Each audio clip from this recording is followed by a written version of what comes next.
At the height of the Bronze Age, the world appeared whole. Not peaceful, never peaceful, but coherent. A vast human body stretched across deserts, seas, and mountains, its limbs bound together by roads, ships, and memory. From the Aegean to the Indus, from the Nile to the highlands of Anatolia, civilizations moved in rhythm with one another, unaware that the rhythm itself was fragile. This was an age that believed in continuity. Bronze gleamed in palace halls and temple armories, its strength born not from one land, but from many. Copper drawn from distant mountains. Tin carried across rivers, deserts, and seas. Every sword, every plow, every ritual blade was a quiet testament to connection. No kingdom stood alone. None could afford to. Trade was not merely economic, it was existential. Ships left familiar harbors trusting that foreign ports would still exist when they arrived. Caravans crossed hostile terrain guided by memory and custom rather than maps.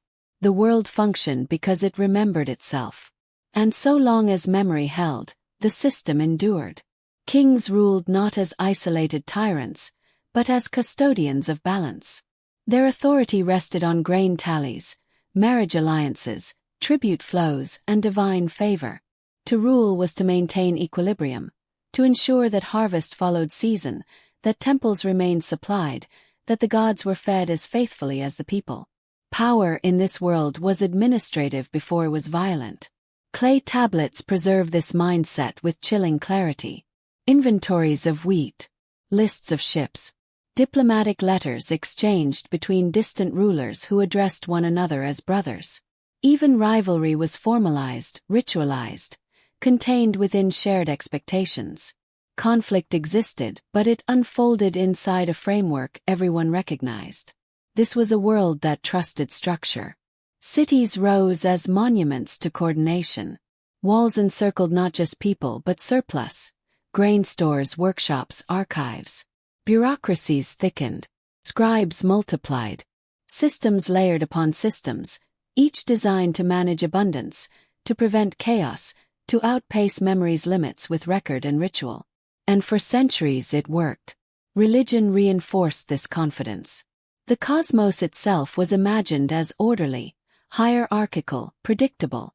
Storm gods defeated chaos. Sun gods rose without fail. Myths assured humanity that the universe favored balance and punished excess, but always restored harmony in the end. To live in the Bronze Age was to believe that the world, though dangerous, was fundamentally legible.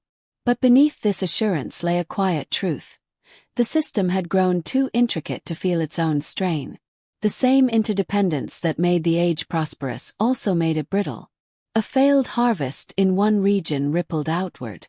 A delayed shipment of tin echoed across armories hundreds of miles away. A single port falling silent could starve cities that had never seen its shores.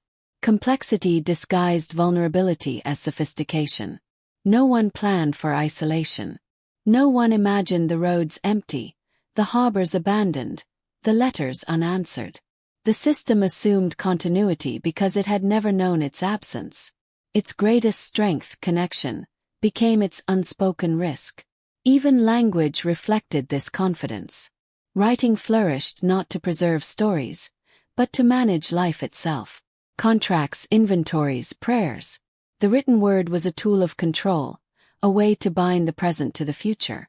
To write something down was to believe tomorrow would arrive as expected. But history does not break where people expect it to. There were no omens loud enough to be heard in time. No singular prophecy warning of collapse. The signs, where they existed, were scattered and easily explained away. An erratic season, a delayed caravan, a border skirmish quickly forgotten. Civilizations rarely sense the moment they peak. The Bronze Age did not feel old to those living in it. It felt permanent, ancient yes, but eternal. Its institutions had outlived generations. Its gods had outlived dynasties. Memory stretched backward so far that the idea of an ending seemed almost impious. How could a world this interconnected simply stop? Yet beneath the rituals and records, beneath the confidence etched into stone and clay, human life remained as fragile as ever. Farmers still depended on rain. Sailors still feared storms. Mothers still buried children. The system had not abolished vulnerability. It had merely hidden it behind layers of coordination. And coordination demands energy. Every alliance required maintenance. Every trade route required protection. Every god required offerings. The machine of civilization consumed stability faster than it could replenish it. When abundance slowed, even slightly, the costs did not. The Bronze Age was not built to contract. It expanded, accumulated, interconnected, but it did not practice letting go. There were no rituals for simplification, no myths celebrating retreat. Growth was sacred. Complexity was prestige. To be powerful was to be indispensable to the system. And so, the world tightened its web until there was no slack left. What makes this moment haunting is not that collapse followed, but that no one could imagine it. The people of this age lived inside their systems the way fish live inside water, unaware that an alternative state even existed. When the first threads began to fray, they did not look like catastrophe. They looked like inconvenience, delay, shortage, uncertainty. By the time absence replaced presence, it was already too late. In retrospect, we call this era the height of the Bronze Age. We speak of it as a pinnacle before a fall. But for those who lived within it, there was no peak, only continuation. Only tomorrow expected to resemble today. That assumption is the quiet heartbeat of all civilizations. The world before the break was not naive. It was accomplished, intelligent, and deeply human. It built wonders not despite its systems, but because of them. And that is what makes its collapse so instructive, and so unsettling. Because the Bronze Age did not fail from ignorance. Failed from confidence. From the belief that connection guaranteed resilience. That memory guaranteed survival. That complexity was synonymous with strength. In the silence before collapse, the world was not screaming. It was functioning. At the heart of the Bronze Age was a metal that did not belong to any single land. Bronze was a compromise forged in distance.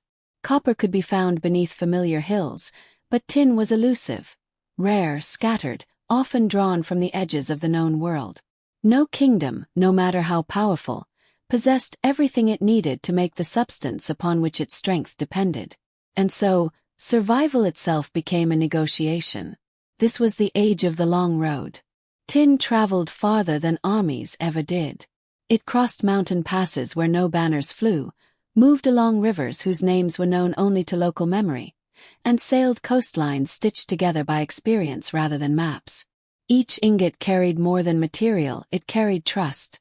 Trust that the mine would still produce. Trust that the trader would not vanish. Trust that the road would remain open. Every bronze blade was a promise kept. Trade networks stretched like invisible veins beneath the surface of the ancient world. The Aegean spoke to Anatolia. Mesopotamia whispered to the industry. Egypt reached north and east, not with conquest, but with demand. These connections were not abstract. They were intimate, maintained by relationships, rituals, and reputations passed from one generation to the next. To break trade was to break life. This dependency reshaped power. Kings no longer ruled only by land and soldiers, but by access. Ports mattered as much as palaces. Storehouses rivaled temples. The most successful rulers were not merely warriors, but managers of flow, of grain, metal, labor, and information. Control was measured in movement. The system rewarded reliability above all else. A kingdom that honored agreements became indispensable. A port that welcomed strangers prospered. Even enemies relied on one another indirectly, bound by shared routes and materials they could not replace. War existed, but it was constrained. To burn a city was to disrupt the web that fed your own people. Destruction carried consequences that rippled outward, often returning to the one who struck first. In this way, trade softened violence, not through morality but through mutual dependence. Yet the web grew denser with time. Routes overlapped. Supply chains lengthened. What began as redundancy became necessity. Where once a city had options, it now had preferences. Where once a delay was tolerable, it became catastrophic. The system was efficient. Too efficient. Few understood how much coordination was required simply to keep bronze flowing. A failed shipment of tin did not announce itself with spectacle. It appeared first as improvisation, tools repaired instead of replaced, weapons reforged again and again. Only later did shortages reveal themselves in quieter ways. Fewer offerings in temples, thinner armor on soldiers, more wooden tools in fields that once gleamed. Scarcity rarely arrives all at once. The people living within this network did not perceive it as fragile. They perceived it as normal. Children were born into a world where distant lands mattered to their daily lives, even if they would never see them. The idea that trade could simply stop was as unthinkable as the idea that seasons might abandon their order. Trust became habitual. But trust, once routinized, is no longer examined, becomes assumed. And assumed systems are the most vulnerable of all. A storm that closed a harbor. A conflict that lingered longer than expected. A drought that reduced surplus just enough to disrupt exchange. None of these were disasters on their own. But within a tightly wound system, small interruptions multiplied. The web did not tear at once. Trembled. As routes faltered, rulers responded not with retreat, but with tightening control. They hoarded. They demanded tribute earlier, more aggressively. They leaned harder on the very systems that were already strained. What had once been reciprocal became extractive. Trust began to thin. Merchants adjusted first. They rerouted, delayed, withdrew. Risk calculations replaced tradition. A journey once made on faith now required guarantees that could no longer be given. The web lost its elasticity. And elasticity is what keeps systems alive. Archaeology preserves this moment not through drama, but through absence. Workshops quiet. Ports emptied. Metal objects recycled beyond recognition. Bronze itself becomes scarce in the record, replaced by improvisation and reuse.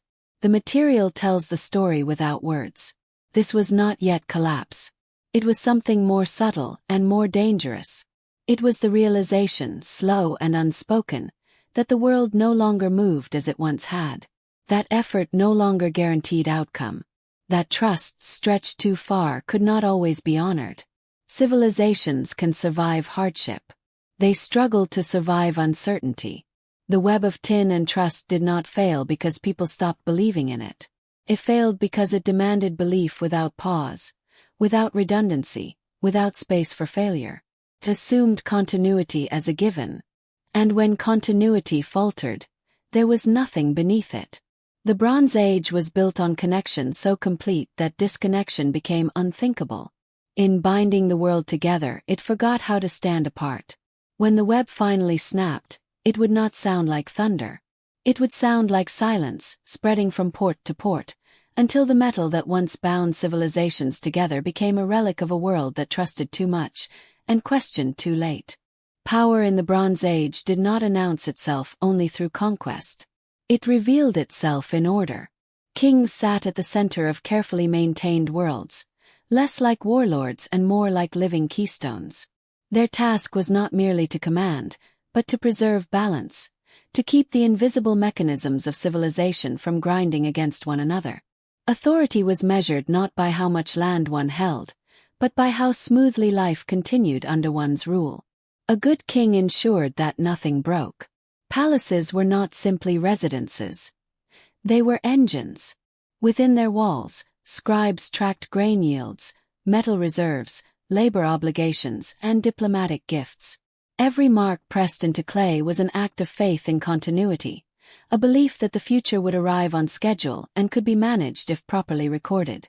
Administration was sacred work. The king stood at the intersection of human and divine order. He was not a god, but he was chosen by them, entrusted with the responsibility of maintaining harmony between earth and sky.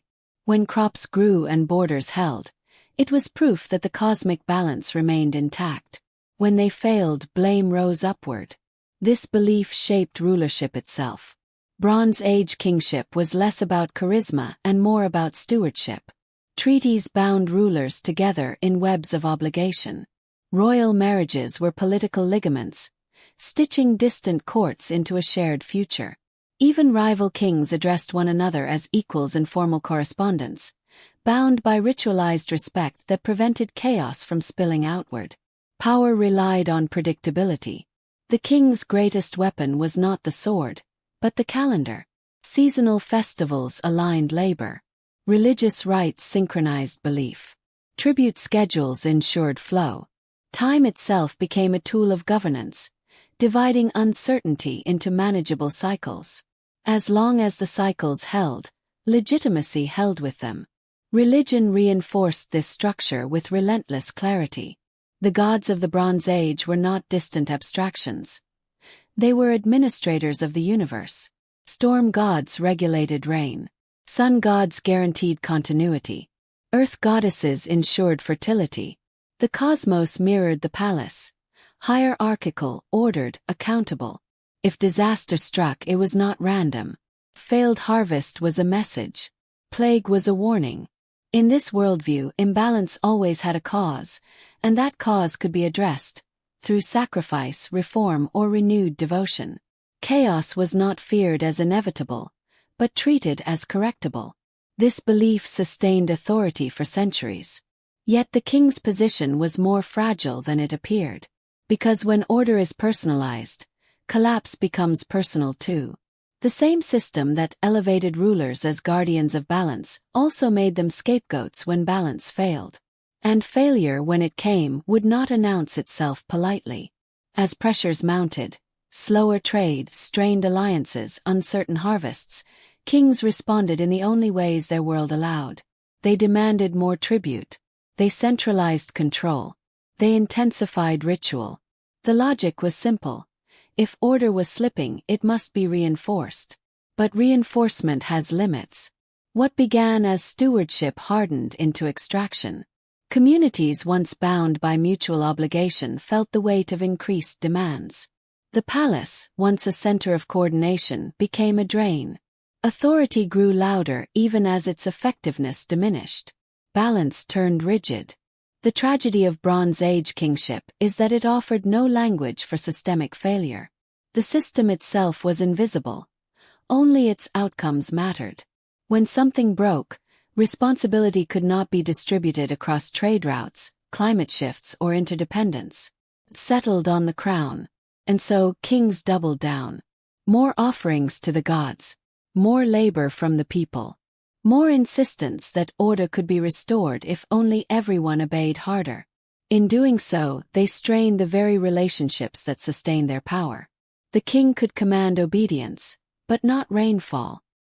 He could levy soldiers, but not reopen a collapsed trade route. He could pray, but prayer could not replace tin. As trust eroded, so did legitimacy. Archaeology preserves this moment in subtle ways. Hastily expanded fortifications, signs of internal unrest, administrative records that grow desperate in tone. The balance rulers were sworn to protect was already tilting, even as ceremonies continued unchanged. The rituals outlived their meaning. Kings who once ruled equilibrium found themselves ruling expectation, expected to fix problems that no individual could solve. Their authority became symbolic at the exact moment it needed to be adaptive. And symbols crack under pressure.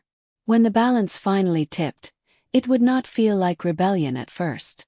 It would feel like doubt, like hesitation, like people quietly disengaging from systems that no longer served them. The king's power depended on belief as much as force. And belief, once shaken, does not return easily. In the end, the Bronze Age ruler was not defeated by enemies alone, but by the burden of holding a world together that had grown too complex for any single center to manage. They ruled the balance. And when balance failed, it ruled them back.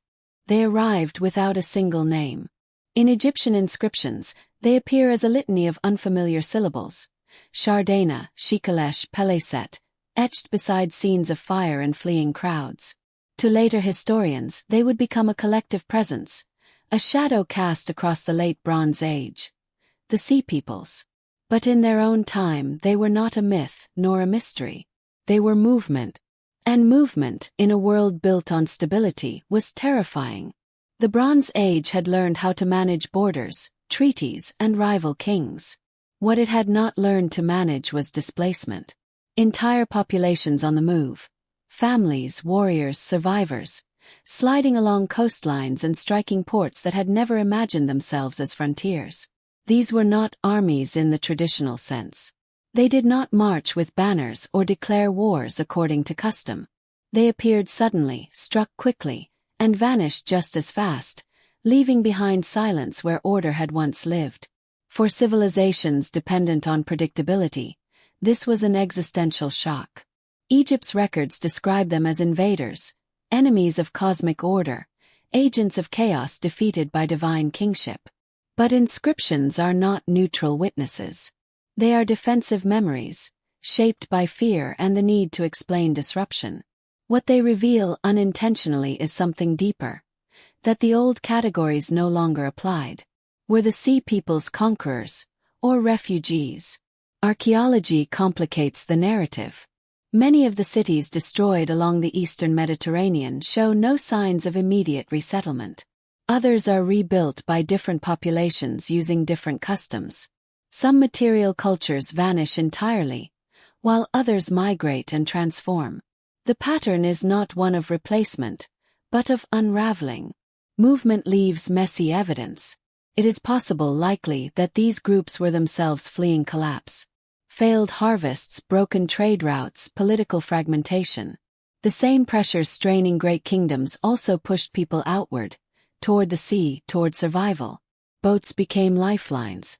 Raids became necessity. Desperation wears many faces. To a fortified palace, a fleet of hungry strangers looks like invasion. To those on the ships, the city ahead looks like hope, or at least sustenance. The Bronze Age had no moral language for this encounter, only threat and response. And response, when fear leads, is rarely precise. Coastal cities burned. Ports emptied. Trade arteries, already weakened, were severed entirely. Even when attacks failed, the damage lingered. Merchants avoided unsafe harbors. Shipbuilders hesitated. The sea, once a corridor of connection, became a boundary of risk. The system began to recoil. What made the sea peoples so devastating was not their strength, but their timing. They struck a world already strained, already brittle. Each raid amplified existing weaknesses. Each displaced community created the conditions for the next wave of movement. Instability fed instability. For rulers, this was a new kind of enemy. You cannot sign a treaty with migration. You cannot intimidate hunger. Walls protect cities, but they do not restore networks. Every response addressed symptoms, never causes. And so the shadow spread. In later centuries, memory would simplify these events into invasion narratives. Barbarians at the gates, civilization under siege. But the truth is quieter and more unsettling. The sea peoples were not an external force alone. They were the visible consequence of systems failing elsewhere. They were collapse in motion. Their presence marks the moment when the Bronze Age stopped being a collection of stable places and became a landscape of movement. When people stopped trusting that the world would remain where it was. When survival meant leaving behind the familiar. Civilizations fear armies. They fear migrants even more. Because migrants reveal what armies do not, that the center no longer holds. That the promise of continuity has been broken somewhere beyond the horizon. The sea peoples did not end the Bronze Age by themselves. But they exposed its fragility to everyone who watched the smoke rise from coastal cities and realized that the old protections no longer worked. They were the shadow cast by a world already cracking. And once shadows lengthen, daylight does not return unchanged. Collapse does not always arrive with fire. Sometimes it arrives with silence. Fields waiting beneath empty skies. Seeds split open in soil that no longer remembers how to nourish them.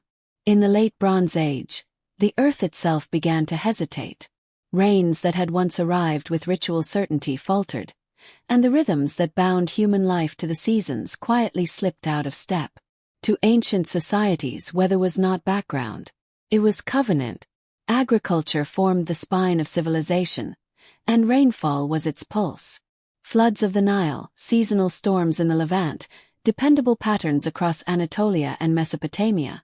These were not conveniences but guarantees. Kings ruled because the land responded. Gods were trusted because the sky obeyed. When the rains failed, the contract was broken. Evidence of drought appears not as spectacle, but as accumulation. Pollen records thin. Lake levels recede. Crop remains vanish from the archaeological record. These changes unfold slowly, almost politely, allowing denial to thrive. 1 bad year is misfortune. 2 are trial. 3 begin to feel like judgment. The Bronze Age endured many hardships. What made this moment different was duration. Dry years followed one another without relief. Fields exhausted themselves. Granaries emptied faster than they could be refilled. Surplus, once the buffer that absorbed disruption, became a memory. Trade could not compensate for universal scarcity. When everyone lacks, exchange collapses. For farmers, drought was intimate and cruel. The soil hardened. Livestock weakened. Families reduced meals long before they reduced hope. Each planting season became a gamble against a sky that offered no reassurance. For cities, drought was political. Urban centers depended on rural abundance they did not control. When harvests failed, the flow inward slowed. Prices rose. Rations shrank. The palace, once seen as a guarantor of stability, became the distributor of scarcity. Every decision created resentment. Rulers responded as they had been taught to respond, through ritual and extraction. More offerings to the gods. More labor demanded from the countryside. More pressure placed on a land already failing. The logic was ancient and sincere. If the earth had turned away, devotion must be lacking. But devotion does not summon rain. As fields failed, people moved. Families abandoned marginal lands. Pastoralists pushed into farming territories. Borders blurred not through conquest but necessity. The pressure intensified existing tensions, turning manageable disputes into violent ones. Hunger sharpens memory and erases patience. Drought did not destroy cities directly. It weakened them from below. Malnutrition spread quietly. Disease followed. Populations thinned. Skilled labor disappeared as people died or fled. The systems that required density and specialization began to unravel. Complex societies do not starve quickly. They starve unevenly. Religions struggled to contain this reality. When rituals failed repeatedly, faith itself entered crisis. Not everyone lost belief, but belief fractured. Some doubled down. Others turned away. Still others sought new gods, new explanations, new promises.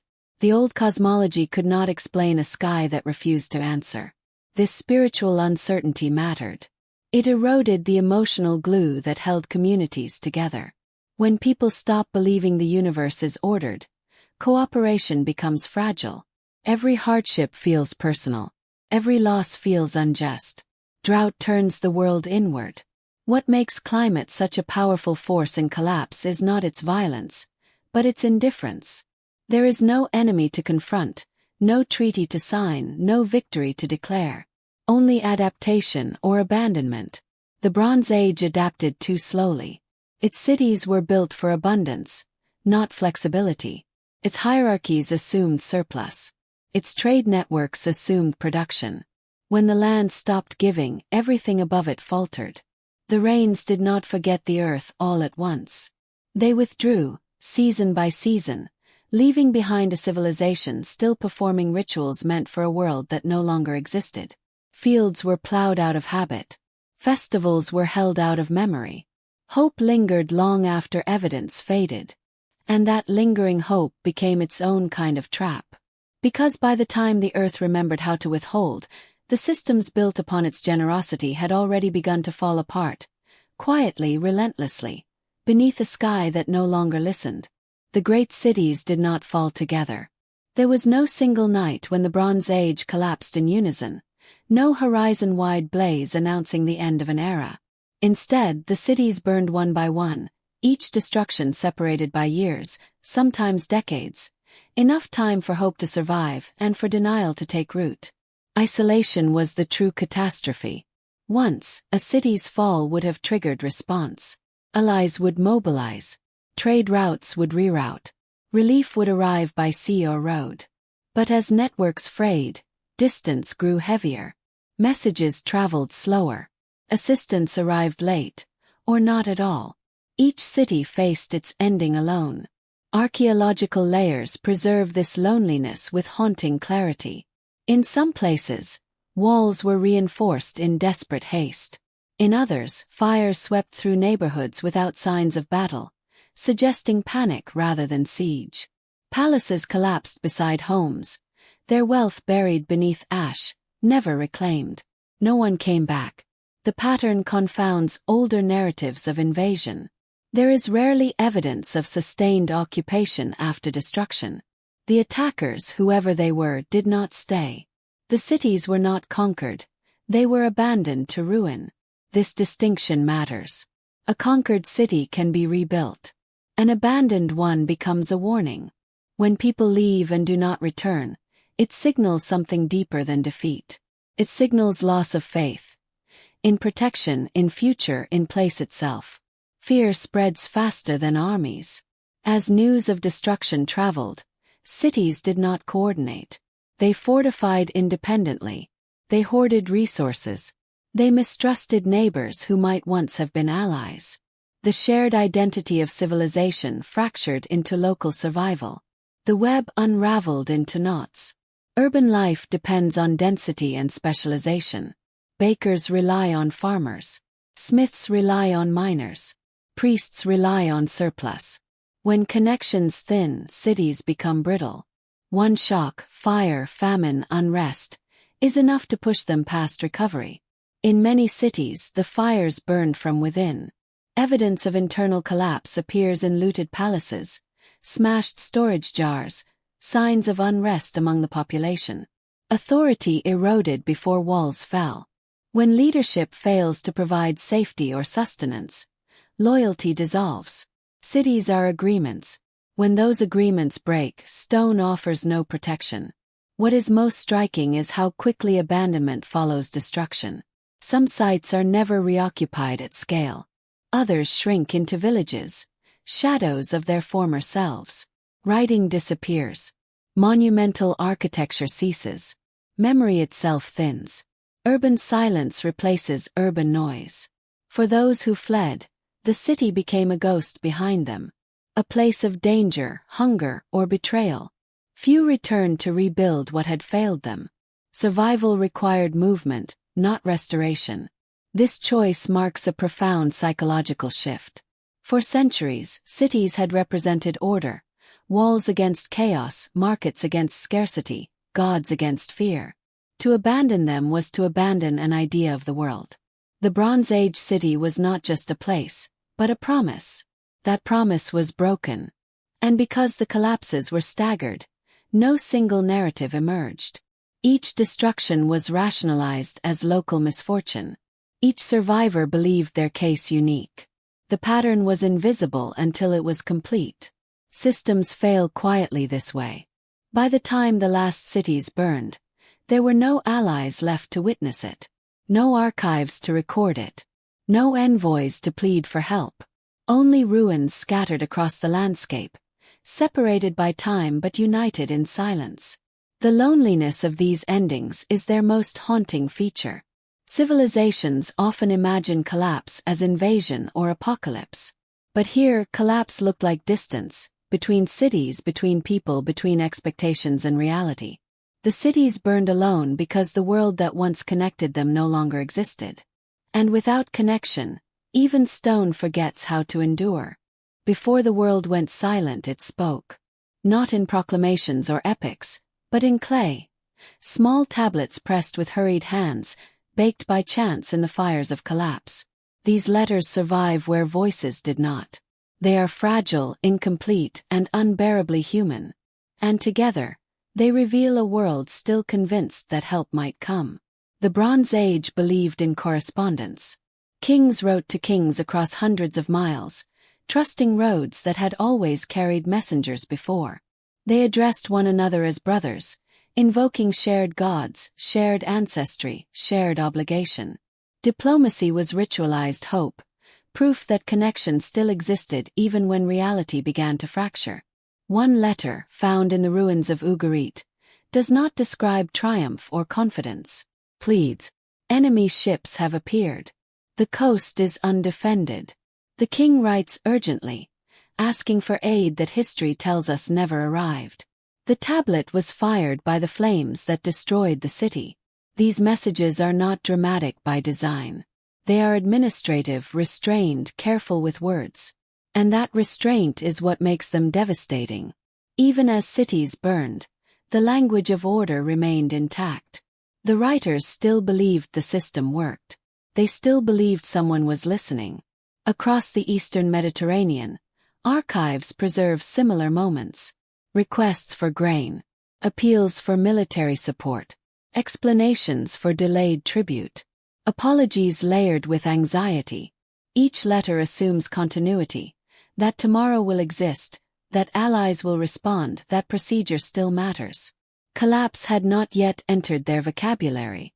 What these letters reveal is not ignorance, but faith. Faith in institutions built over generations. Faith that distance could still be crossed. Faith that obligation had not dissolved. The writers could imagine crisis, but not abandonment. That imagination was their inheritance. Writing itself had become a pillar of civilization. To record was to stabilize.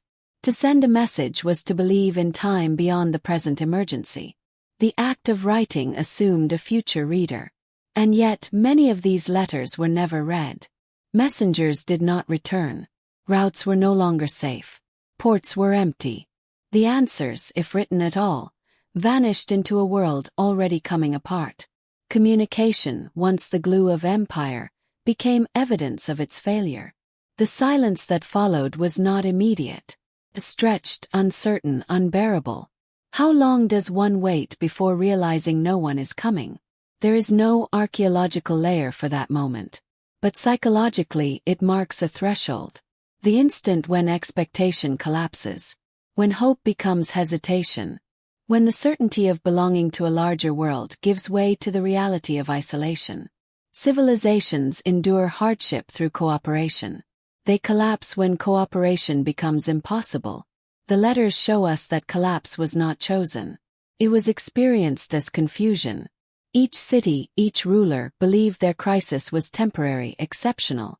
They did not yet see themselves as part of a wider ending. That blindness was structural. The system was too vast for any single observer to perceive its total failure. Each node experienced stress without understanding the network was already broken. Letters crossed paths with disaster, never quite arriving in time to change anything. Writing preserved intention but not rescue. In later ages, we would call this bureaucracy failing under pressure. But for those who lived it, it was something more intimate. It was the betrayal of trust, not by people but by the world itself. The roads had not warned them. The rituals had not warned them. The gods, if they spoke, did so too softly. And so the letters stand as monuments to a belief that outlived its conditions. They remind us that collapse is not always loud.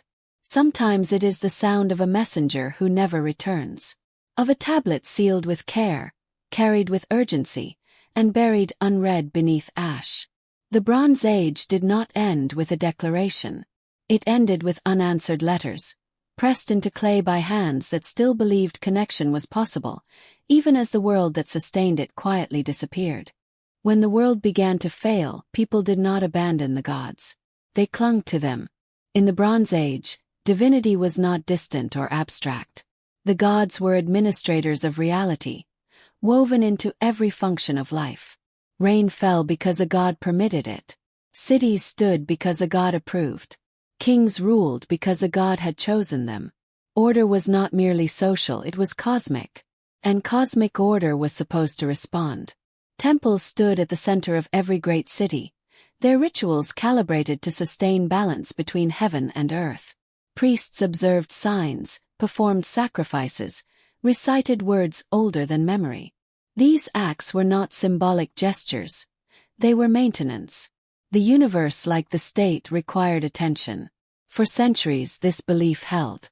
So when crops failed, ports fell silent, and enemies appeared from the sea, the response was not doubt, but devotion intensified. More offerings, more elaborate ceremonies, greater precision in ritual. If the gods were displeased, the fault must lie with human neglect. The solution was always obedience.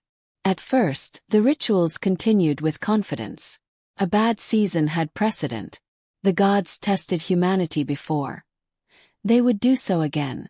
Faith framed suffering as meaningful, even necessary. But repetition without relief corrodes certainty.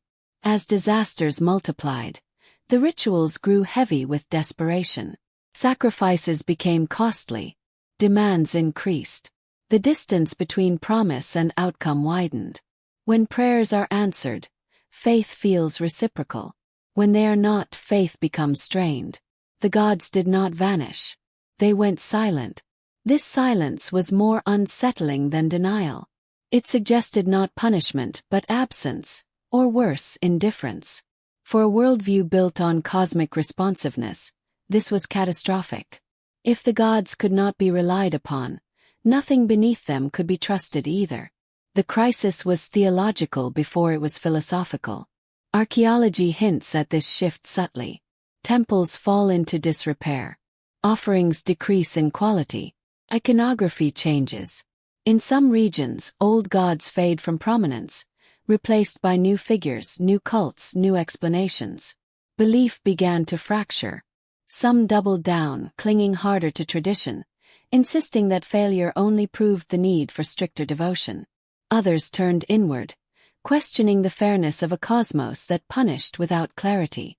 Still others sought answers beyond the old pantheons, experimenting with foreign deities and unfamiliar rites. When certainty dies, syncretism blooms. This spiritual fragmentation mattered deeply. Religion had been the emotional infrastructure of Bronze Age society. It justified hierarchy, validated authority, and explained suffering. Without it, social cohesion weakened. Obedience felt arbitrary. Sacrifice felt pointless. Meaning eroded. For kings, the implications were dire. Their legitimacy rested on divine favor. When rituals failed to restore order, blame followed. A ruler unable to secure the gods' response appeared unchosen, exposed. Divine silence translated into political vulnerability. But perhaps the most profound impact was psychological. Humans endure suffering when they believe it fits within a story. When suffering becomes random, endurance falters. Anxiety replaces reverence. Fear replaces faith. The world stops feeling intelligible. In this state, communities fracture easily. Cooperation gives way to self-preservation. Ritual becomes habit without conviction. The sacred becomes routine, then irrelevant. And yet, belief did not disappear entirely. Transformed. Later religions would emerge from these ashes. Faiths less tied to specific cities or seasons, less dependent on predictable cycles of rain and trade. The silence of the Bronze Age gods created space for new ways of understanding divinity. But in the moment it felt like abandonment. The gods who once regulated the universe no longer intervened visibly. Storms came without meaning. Drought lingered without explanation. Victory and defeat seemed disconnected from righteousness. The covenant was broken. In the quiet where answers once lived, people faced a terrifying realization. The order they trusted might have been temporary, maintained not by divine guarantee, but by fragile balance. And when that balance failed, even the gods could not, or would not, repair it. The Bronze Age did not lose its faith overnight. It lost its confidence that faith worked. And in that silence, civilization discovered that belief, like any system, can collapse. Not through disbelief, but through unanswered prayer. The roads were still there. Stone paths cut through hills. Harbors curved patiently along familiar shores. Rivers continued their ancient courses toward the sea. Yet something essential had vanished. Movement, the lifeblood of the Bronze Age, began to falter, and with it, the quiet promise that the world would continue to circulate. Trade does not collapse dramatically. Thins. At first, ships arrived late. Caravans came smaller. Goods that once flowed freely became intermittent, then rare. A missing shipment was excused as misfortune. Several were explained as coincidence. Only later did absence reveal itself as a pattern. The arteries of civilization were clogging. Ports that had once hummed with languages and exchange grew cautious. Sailors weighed risk differently now. Rumors of raids, famine, and instability traveled faster than cargo. A harbor avoided for one season often remained avoided forever. Trust does not return easily once broken. Trade routes depended on more than geography. They depended on shared expectations, that contracts would be honored, that storage cities would still exist, that rulers could enforce agreements. When any one of these failed, the route weakened. When several failed, it died. And dead routes leave scars. Archaeology records this disappearance in silence. Imported goods vanish from household assemblages. Foreign styles stop appearing. Weights and measures lose relevance. Coins where they existed cease to circulate. The material world becomes local again, smaller, poorer. Civilizations shrink inward. For cities built on exchange, this contraction was devastating. Urban centers did not produce their own food or raw materials in sufficient quantity. They existed because movement made them possible. When movement slowed, cities suffocated. Warehouses emptied. Workshops closed. Skilled artisans lost purpose. The specialization that once defined progress became a liability. Abundance had been shared. Scarcity was solitary. As trade collapsed, competition replaced cooperation. Regions hoarded what little they had. Borders hardened. The idea of surplus, essential for generosity, diplomacy, and ritual, disappeared. Without surplus, even peace became expensive. Violence filled the gaps left by exchange. Raiding replaced trading. Desperation blurred moral boundaries. A caravan attacked was no longer an outrage, but an opportunity. Each act of predation made the next more likely. Routes once protected by custom turned lethal. The road itself became a threat. For those who traveled, every journey carried uncertainty. Inns closed. Safe stops vanished. A merchant leaving home could no longer be sure of returning. And so fewer left at all. Immobility set in. The psychological impact was profound. Movement had been a form of reassurance. It reminded people that they were part of something larger, that somewhere beyond the horizon life continued normally. When trade stopped, that reassurance vanished. The world felt smaller and more dangerous. Graves appear along routes once busy with traffic. Isolated burials. Mass graves near ports. Bodies without goods, without ceremony. They tell a story of violence, disease, and abandonment. Of travelers who died far from home, unnamed and unrecovered. The routes did not just fail. They killed. Without trade, memory fractured. Knowledge once transmitted through contact, techniques, stories, innovations, stagnated. Writing declined because there was less need to coordinate across distance. The world became not only poorer but quieter. Civilization forgets quickly when it stops moving. What makes this stage of collapse so haunting is its invisibility. No single ruler could declare trade dead. No battle marked its end. It dissolved through countless individual decisions, each rational, each cautious, each compounding the next. Systems do not die from one blow. They die from hesitation. By the time the roads were empty, rebuilding them was impossible. The skills were gone. The trust was gone. The need itself had been replaced by survival.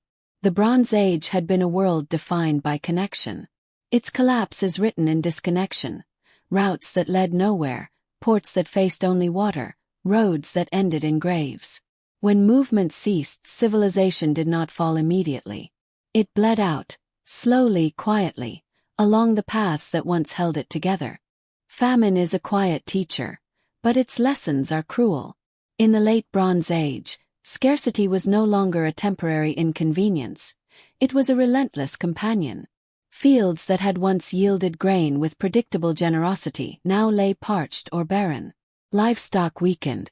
Granaries that had been the backbone of cities emptied faster than they could be replenished. Hunger did not strike a single city, a single kingdom, or a single region. It spread unevenly and unpredictably, transforming human relationships as profoundly as it did the land. Survival became the measure of morality. Communities that had once shared resources, honored neighbors, and deferred to kings or priests now confronted a stark reality. Abundance had vanished, and the old rules no longer applied. Families reduced meals to sustain children. Villages rationed what little remained. Desperation seeped into hearts first, then into action. When scarcity becomes existential, humanity's social contracts fray, and what had been taboo becomes necessary. The archaeological record captures hunger in its most silent forms. Thin bones, abrupt reductions in urban populations, signs of malnutrition in skeletal remains, and evidence of cannibalism in the most extreme cases. These are not monsters made for stories. They are human choices pressed against impossible circumstances. Hunger reshapes behavior long before it reshapes borders. For rulers, famine was a dilemma without a solution. Tribute demands and taxation, designed to sustain the state, became instruments of oppression when the land could not provide. Kings who once embodied cosmic order were now seen as unable to fulfill even basic duties. Rituals failed to restore the harvest. Temples could not feed the people. The divine justification for authority weakened alongside the crops. Communities began to fracture from within. Trust eroded between neighbors who had once relied on mutual aid. Families competed for survival. Villages abandoned the old alliances that had ensured protection and prosperity. In some regions, violence erupted not as conquest, but as necessity. Raids on neighboring settlements, theft of stored grain, and outright rebellion against authority. Hunger became its own kind of law, a brutal arithmetic of need and opportunity. Psychologically, famine breeds paranoia as much as it breeds desperation. When the future is uncertain and resources scarce, humans anticipate betrayal before it occurs. Former allies become potential threats. Trade networks collapse as merchants prioritize self-preservation over exchange. Entire social systems, once stabilized by cooperation and ritual, begin to unravel in silence. Even warfare took on a new character under the pressure of hunger. Armies were not always motivated by ambition or conquest, but by the need to secure sustenance. Soldiers raided not to expand borders but to feed themselves, blurring the line between survival and aggression. Hunger turned politics into predation, turning states inward and populations against one another. And yet, the violence of hunger was not immediate or absolute.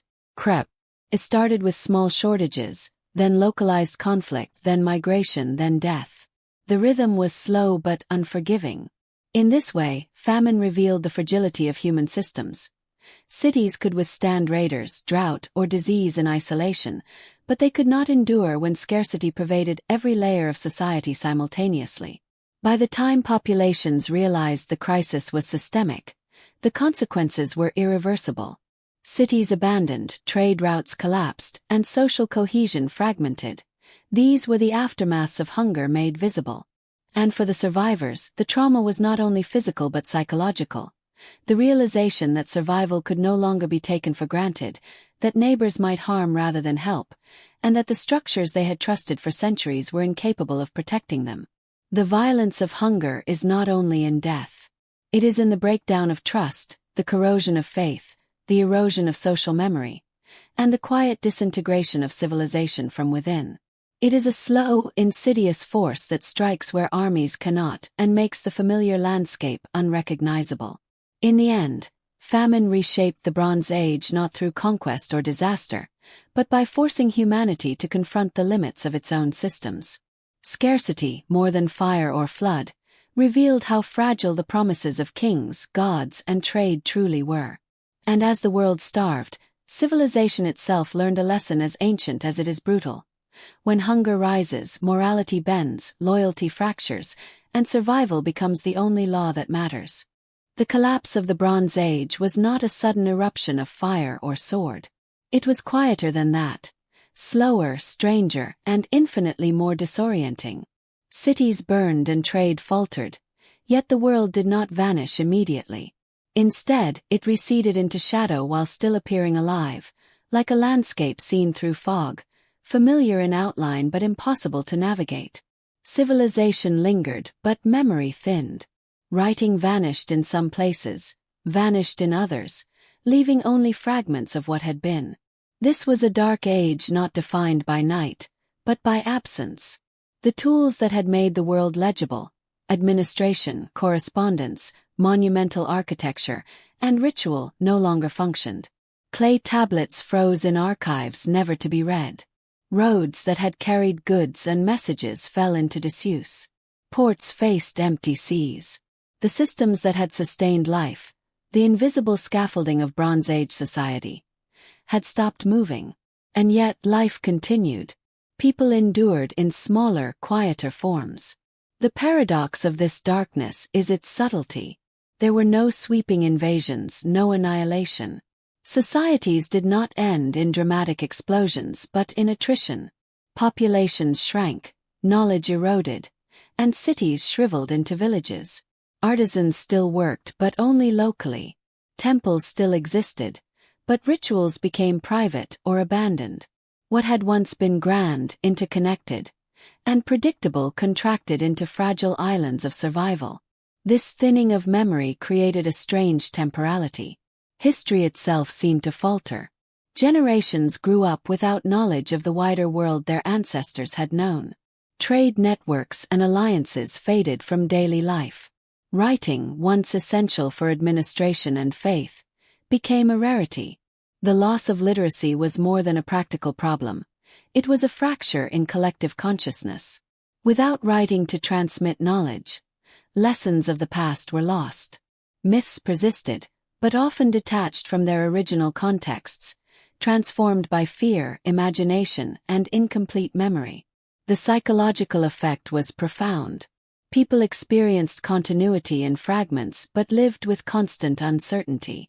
Where before they had trusted kings, priests, and trade, they now relied on immediate community, on local fields, on memory alone. The collapse was not a singular event but a drawn-out negotiation with survival. Anxiety replaced faith in distant authorities. Isolation replaced networks. And in that silence, a new kind of fear took hold. The fear that the world itself might not be dependable. Archaeology preserves the echoes of this era in uneven layers. Abandoned fortifications, truncated settlements, skeletal remains of those who died far from home, and ceramics that simplify what was once complex. These traces hint at adaptation and endurance, but also at loss, of scale, of skill, and of knowledge. Civilization had not ended, but it had contracted, leaving behind something recognizably human yet fundamentally altered. This dark age without darkness is haunting precisely because it challenges expectations. Collapse is usually imagined as violent and sudden, marked by dramatic finales. But here, survival continued alongside decay. Life went on, quietly, stubbornly, painfully. The world became smaller, slower, and less certain. The infrastructure of faith, trade, and governance, the invisible networks that had defined the Bronze Age, had ceased to support people at scale. The backdrop of human existence remained, but the instruments of order had failed. And yet, in this quiet desolation, seeds of resilience were planted. Communities adapted. New local hierarchies emerged. Knowledge was preserved where possible. The collapse did not extinguish humanity, it redirected it. The lesson of this era was not in destruction, but in contraction. Civilizations could endure hardship, but only by shedding what was unsustainable, by learning to survive without the scaffolding that had once seemed indispensable. The dark age without darkness reminds us that collapse is not always dramatic. It can be slow, diffuse, and almost invisible to those who live through it. And in that almost imperceptible fading, we glimpse a haunting truth.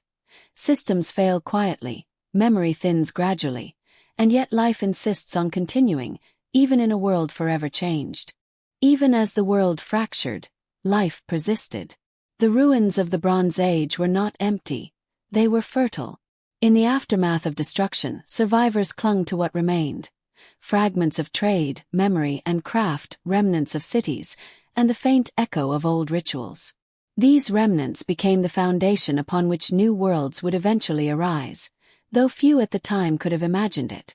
The collapse was not a full stop, but a pause, long, uncertain, and precarious. In villages that had shrunk from former cities, people relearned self-reliance. Farmers sowed simpler fields. Artisans crafted only what was necessary. Trade became local, intimate, and immediate. Knowledge survived not in grand libraries or imperial archives, but in memory, practice, and oral instruction. Skills that had once been specialized were shared among neighbors. Survival demanded it. In doing so, communities preserved what mattered most: the ability to endure. This era, often called the Dark Age, was paradoxically rich in adaptation. The loss of long-distance networks forced innovation. New forms of pottery, weaving, and metallurgy emerged, sometimes simpler, sometimes inventive in response to scarcity. Technologies once spread across empires began to evolve independently in isolated pockets. The seeds of future civilizations, Phoenician, Greek, and others, were quietly planted in this period of contraction, nurtured by necessity rather than ambition. Culturally, memory became selective. Stories of the old cities, the kings, and the gods persisted, but were reshaped by experience. Legends grew from fragments, blending history with imagination. Oral traditions kept knowledge alive where written records had failed. The past became myth, yet myth preserved lessons of resilience, warning, and hope. Humans were learning to remember without the scaffolding of empire. Even religious life transformed. The silence of old gods did not eliminate belief. It inspired new ways of understanding the divine. Shrines became more intimate, ritual more personal, and local deities gained prominence. The collapse forced humanity to reinterpret its place in the cosmos, to reconcile survival with uncertainty. In this, we see the psychological echo of the Bronze Age collapse. When systems fail, humans do not give up. They adapt, reimagine, and carry fragments forward. Archaeological evidence of this era shows both loss and continuity. Fortifications shrink, but workshops remain. Writing diminishes, but symbols endure. Trade recedes, but exchange persists on a smaller scale. Populations stabilize at lower density, yet cultural creativity survives. Civilization is quieter, but not gone. The collapse did not extinguish the capacity for innovation. It redirected it. The Bronze Age collapse, in this sense, was not merely an ending. It was a filtration process. Systems too complex to sustain themselves failed, and the survivors inherited a simpler, leaner world. In the silence left behind, humanity learned lessons about resilience, adaptation, and the limits of interdependence. These lessons, encoded in survival practices, myths, and local institutions, would become the foundation for the civilizations that rose centuries later. History, as it often does, remembers the collapse as a catastrophe. But the seeds of a forgotten future grew in its shadows. Small communities, carrying fragments of knowledge, belief, and craft, preserved the potential for renewal. They waited patiently, unknowingly preparing the ground for the rebirth of cities, empires, and networks, centuries after the smoke cleared. The end of the Bronze Age was therefore not absolute. It was a transformation, a slow, painful pruning of complexity, leaving behind what could endure. In this quiet reshaping, humanity demonstrated an enduring truth. Even in the ruins of the old world, life finds a way forward, and the future, though forgotten, is never entirely lost. Civilization had faltered, but it had not surrendered. It had planted seeds that would one day rise, bloom, and remind the world that even after collapse, life persists. The collapse of the Bronze Age did not vanish into obscurity. Its ruins, its silences, and its abandoned cities continued to speak, not in words, but in echoes that would reverberate for millennia. Mountains remembered the smoke of burned palaces. Rivers carried the memory of empty harbors. The land itself, scarred by famine and abandonment, bore witness to a civilization that had stretched too far, trusted too much, and fallen quietly under its own weight. History rarely records the slow fading of worlds, yet in these echoes we find lessons as haunting as any battle or conquest. The collapse was not a spectacle, it was a process. Trade networks unraveled, kings lost their authority, gods stopped answering, and populations scattered. Yet each failure left traces, small and persistent, like ripples in a pond long after the stone has sunk. Archaeology recovers these traces. Disrupted layers of settlement, tablets pressed with urgent messages, weapons abandoned in workshops, and pottery that tells of lives once interconnected now isolated. The psychological impact of these echoes was profound for those who survived. Communities were smaller, trust was fragile, and the memory of abundance haunted those who had known it. Fear and caution replaced faith in distant authorities. Innovation shifted toward survival rather than grandeur. Societies learned to endure in isolation, to adapt to scarcity, and to carry forward knowledge in memory when writing had disappeared. This endurance would become the invisible bridge to the civilizations that followed. Yet the echoes of collapse were not only practical, they were cultural, moral, and mythic. Stories of lost cities, vanished kings, and gods who failed to intervene entered the realm of legend. Oral traditions preserved fragments of history, reimagined through the lens of trauma and memory. Myths grew where archives had been destroyed. Rituals persisted even when their original meaning was obscured.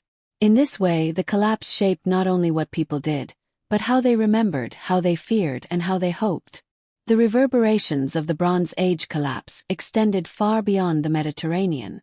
Peoples and technologies migrated, carrying fragments of knowledge into new lands.